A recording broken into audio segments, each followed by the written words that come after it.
Leluhur Iblis Lohu Senior, lihat apa yang salah di sekitar sini. Molly buru-buru berkata. Leluhur Iblis Luohu memalingkan matanya dan melihat Pulau Giok yang kacau itu tiba-tiba, dan Bi Giok yang kacau itu hilang. Leluhur Iblis Lohu terkejut, tidak bisa percaya. Sial, itu pasti diambil oleh Qin Chen. Molly dengan marah berkata, dia tahu bahwa anak ini sama sekali tidak memiliki hal yang baik di sini. Dalam kehampaan, leluhur suci Sungai Darah dan naga leluhur Hong Huang berhadapan dengan panik. Keduanya bertabrakan satu sama lain, mengaum dan bertarung dengan sengit.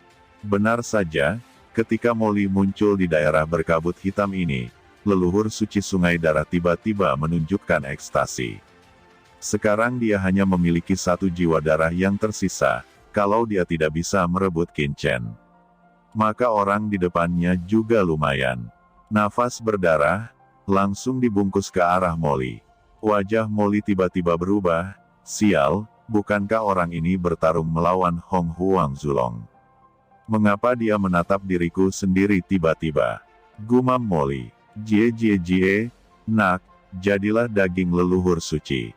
Kata leluhur suci Sungai Darah tertawa menyeringai, dan kekuatan darah bergulir langsung mengalir ke tubuh Molly, untuk menduduki tubuh Molly. Molly menjadi gila, dan lingkaran darah mengalir di tubuhnya, dan gelombang darah dengan aura liar perlahan mengalir ke tubuhnya, mencoba membingungkan pikirannya. Nak, jangan melawan, di depan leluhur, kamu akan ditangkap dengan patuh. Kata leluhur darah. Lautan jiwa Molly adalah samudera yang dalam, dan laut dalam yang luas, gelap, dan seperti tinta mengejutkan nenek moyang Sungai Darah. Selama dia menempati lautan jiwa anak ini, dia dapat sepenuhnya mengendalikan tubuh lawan. Apa? Kata nenek moyang Sungai Darah mengeluarkan raungan yang mengguncang langit, dan kekuatan berdarah melonjak dengan gila-gilaan pada Molly, seperti iblis yang marah, mengaum dan menghancurkan galaksi. Leluhur Iblis Lohu, kata leluhur Sein Sungai Darah meraung marah. Apa yang dia lihat di dalam tubuh Molly adalah kekuatan dari leluhur Iblis Lohu kuno. Leluhur suci Sungai Darah menjadi gila dalam sekejap, apakah dia terlalu sial? Kekuatan setitik darahnya telah ditelan Molly, dan vitalitas leluhur Sungai Darah terluka parah dalam sekejap. Hahaha, barang lama, kamu sangat menderita. Kata naga leluhur agung tertawa keras. Leluhur suci Sungai Darah ini sebenarnya ingin menelan anak laki-laki di depannya, tetapi ada leluhur Iblis Lohu di tubuhnya. Jika leluhur suci Sungai Darah ini mengira pihak lain hanyalah seorang remaja, itu akan menjadi konyol. Saat ini, leluhur Iblis Lohu tidak bisa menyembunyikannya. Hantu Dewa Iblis keluar dari tubuh Molly. Di atas sungai yang kacau ini, 3 pusat kekuatan besar kuno berdiri saling berhadapan, dengan aura pembunuh yang kuat mengguncang dunia. Pada saat ini, di dalam Pulau Giok yang kacau itu, Qin Chen dan Sangguan Waner terjerat dengan gila-gilaan. Keduanya melakukan kontak fisik, tetapi tidak ada ambiguitas, dan beberapa hanya membunuh. Sangguan Waner penuh dengan gelombang cahaya gelap, dan sayapnya seperti langit malam. Dengan sedikit lambaian, dia terbang mundur menuju dinding kuat Chaos Jade dengan bunyi gedebuk. Qin Chen mendengus, punggungnya menghantam gunung yang dibentuk oleh batu giok yang keras, dan darah tumpah dari sudut mulutnya. Kekuatan kegelapan di tubuh Sangguan Waner meresap, dan semua rune gelap muncul di darah, beresonansi, dan api kegelapan menjadi semakin terang, membakar lawan. Namun, Qin Chen tidak ada habisnya, kekacauan memenuhi tubuhnya, dan tangannya mengunci leher Sangguan Waner, mencekik leher seputih salju dan elegan. Sangguan Waner tidak akan memberinya kesempatan ini, dia menjadi marah, jatuh di udara, menabrak pegunungan di sekitarnya, dan akhirnya keduanya menabrak bagian dalam Chaos Jade Island bersama-sama. Dengan keras, mereka menabrak tanah giok yang kacau bersama-sama, dan tiba-tiba tempat itu terkoyak, giok itu pecah ke langit, dan sebuah lubang besar muncul. Tanahnya terlalu keras, itu adalah otot tembaga dan tulang besi Qin Chen, dagingnya sangat kuat, dan darah naga asli mendidih. Seluruh pulau terdiri dari batu giok yang paling kacau, yang merupakan inti dari asal mula kekacauan. Sangat sulit, dan sulit untuk digoyahkan, dan sulit untuk memanfaatkan daging dan darahnya. Mulut dan hidung Qin Chen berdarah. Yang paling penting adalah seluruh tubuhnya terbakar oleh api gelap, dan rasa sakitnya tak tertahankan, dan pakaiannya berubah menjadi abu. Jika dia tidak mengembangkan armor ilahi Haotian untuk menahan sebagian besar serangan, dia akan berlari telanjang bulat. Meski begitu, Sangguan Waner sangat marah, matanya dingin, dia suci dan mulia, ketika dia didekati begitu dekat oleh seorang pria, dia malu, tetapi ada postur yang tidak bisa dijelaskan di tubuhnya, bajingan sialan ini, lengan dan paha keluar dari pakaian, telanjang. Apalagi masih mengganggunya seperti ini.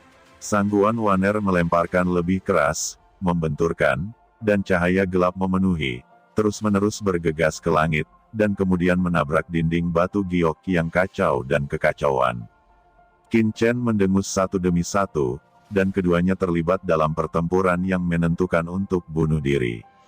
Cedera berat seperti itu tidak hanya menyebabkan Qin Chen merasa tidak nyaman, dan Sangguan Waner sendiri juga merasa tidak nyaman. "Waner, ini aku," kata Qin Chen meraung. Dia tidak tahu apa yang terjadi pada Sangguan Waner, tapi dia bisa merasakan sakitnya.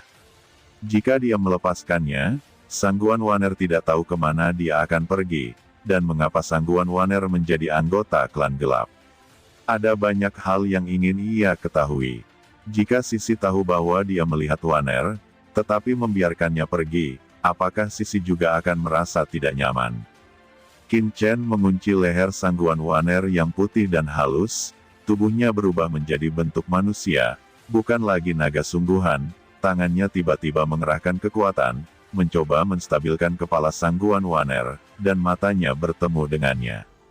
"Waner, ini aku Qin Chen," teriak Qin Chen dengan marah. Di pupilnya, pelangi ilahi mekar, dan di tengah alisnya, ada aliran roh Tao yang konstan, yang akan memengaruhi pikiran Sangguan Waner.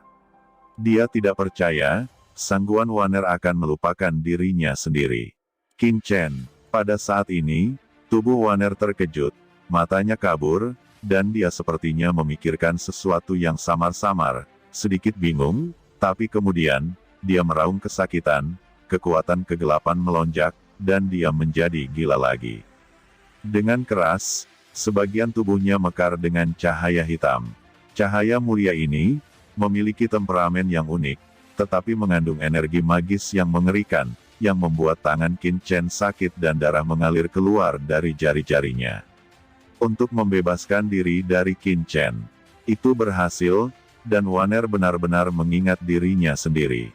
Gumam Qin Chen sangat bersemangat. Setidaknya tindakan Waner membuat Qin Chen mengerti bahwa pasti ada kenangan masa lalu dalam jiwa Waner, tapi sepertinya itu ditekan. Guntur meletus, Qin Chen terus memanggil setelah menguncinya, memanggil dengan jiwa, tetapi dia menemukan bahwa efeknya tidak baik. Sangguan Waner berjuang keras, Qin Chen menekan tangannya dan memeluk lawan dengan erat, cahaya jiwa melanda, Sangguan Waner berjuang untuk menoleh, dan pada saat ini, mulut Qin Chen secara tidak sengaja menyentuh daun telinga Sangguan Waner. Tubuh Sangguan Waner tiba-tiba bergetar, dan ada rasa sakit dan perjuangan di matanya, seolah dia ingin mengingat sesuatu. Pada saat ini, Qin Chen mengingat Wu Yu tahun itu. Dia dan Sangguan Xier saling mencium dan dia benar-benar ditemani oleh Waner. Ini adalah gerakan favorit Waner di awal. Waner masih memiliki ingatan tentang apa yang terjadi saat itu. "Biarkan aku pergi," kata Waner berteriak dengan marah, menoleh, dan melihat mata penuh kasih sayang Qin Chen. Entah kenapa, jantungnya berdetak kencang. "Waner, kamu pasti masih mengingatku," kata Qin Chen membelai pinggang Waner dengan kedua tangan, ke atas dan ke bawah tangannya. Kali ini, dia menyentuh dengan lembut. Ini adalah hal favorit mereka untuk dilakukan saat itu. Postur Waner sangat anggun, montok dan indah. Dia cantik dan tak terbatas, dengan dua kaki ramping seperti giok gendut kambing, putih dan tanpa cacat, bersinar dengan kilau memikat seperti porselen. Kedua kaki indah ini sepertinya tidak dimiliki oleh dunia manusia. Semangat Zhong Tiandi itu indah, merebut keberuntungan abadi, dan menarik insting paling primitif di hati Qin Chen. Qin Chen menggertakkan giginya. Untuk membangkitkan Waner, dia harus melakukan ini, dan dia tidak tahu dari mana keberanian itu lahir. Qin Chen tiba-tiba mengulurkan tangan dan langsung menyentuh betis Waner, dengan lembut menggosok dan memainkannya. Waner digigit guntur, dan perasaan ini terukir dalam ingatannya.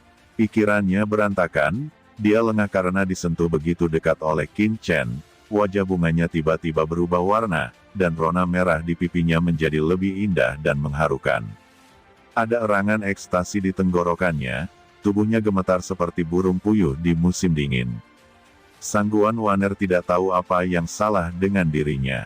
Matanya marah dan dia ingin melawan sekuat yang dia bisa, tetapi tubuhnya lembut, seolah-olah dia tenggelam dalam perasaan semacam ini, jadi dia tidak bisa menyingkirkannya, seolah-olah dia akan jatuh ke dalamnya. Perasaan ini terukir di kedalaman jiwa, bahkan bertahun-tahun pun tidak bisa terkorosi. Sao Chen, kata sangguan Waner bergumam, ini bukan karena dia mengingat Qin Chen, tetapi reaksi naluriah, keinginan yang tak tertandingi di dalam hatinya. Tempat di mana tangan besar yang kasar menyapu tampaknya menghasilkan arus listrik, dan wanita itu lumpuh, bahkan jika dia adalah master, dia tidak bisa terbang dengan mantap. Dengan Qin Chen bergoyang di udara, seolah mabuk. Waner menggigit gigi cangkangnya, cahaya gelap berkedip di matanya, menunjukkan ekspresi rasa sakit yang tak tertandingi. Dia umumnya tenggelam dalam perasaan ini, tetapi ketika mencoba melawan perjuangan, dia mengangkat kaki dan menendang Qin Chen. Tapi sebaliknya, tangannya secara aktif memeluk Qin Chen, dan ada dorongan naluriah di tubuhnya. Qin Chen tidak pernah menyangka bahwa Waner, yang bagaimanapun juga tidak bisa bangun, akan bangun sedikit dalam situasi ini. Dia tiba-tiba mengeluarkan ledakan kekuatan dan menghabiskan semua kekuatan tubuhnya dan menekan Waner. Qin Chen benar-benar tidak terkendali, melihat wanita yang telah menemaninya selama bertahun-tahun yang tak terhitung jumlahnya ini. Dia memikirkan beberapa kenangan menyakitkan, tetapi ada juga hal-hal baik. Untuk membangunkan Waner, dia rela memberikan dirinya sendiri. Dia membelai Waner dengan sembrono dengan tangannya, dengan tidak hati-hati, dan melepaskannya sepenuhnya. Ada sensasi lembut, pinggang Waner tampak benar-benar tanpa tulang, dan sangat elastis. 10 jari memantul ke atas dan ke bawah, mengelus semua yang mungkin, dan mulut besar bahkan lebih kasar, dan dia tiba-tiba mencium Waner. Pikiran Waner benar-benar terdegradasi, dan tubuhnya sangat panas sehingga esensi sebenarnya dari tubuh Qin Chen membengkak padanya, yang tampaknya merupakan serangan paling mematikan baginya. Nafas lelaki panas itu menembus pakaian dan menyetrika tubuh wanita itu, membuatnya gemetar sepenuhnya, dan belayannya menjadi godaan yang luar biasa, dan esensi sejatinya tidak bekerja dengan baik, dan Qin Chen menanam secara diagonal di tanah. Keduanya jatuh dengan keras. "Lepaskan saya," kata Waner mengalir, mengertakkan gigi dan berbisik, seolah-olah dia secara paksa menahan rasa sakit di kedalaman jiwanya. Bibir merahnya akan digigit, tangannya memegang kepala Qin Chen, ingin mendorongnya keluar, tetapi perasaan mati rasa menghantamnya, dan dia tidak dapat menggunakan banyak usaha, tetapi postur ini menjadi semakin imajinatif.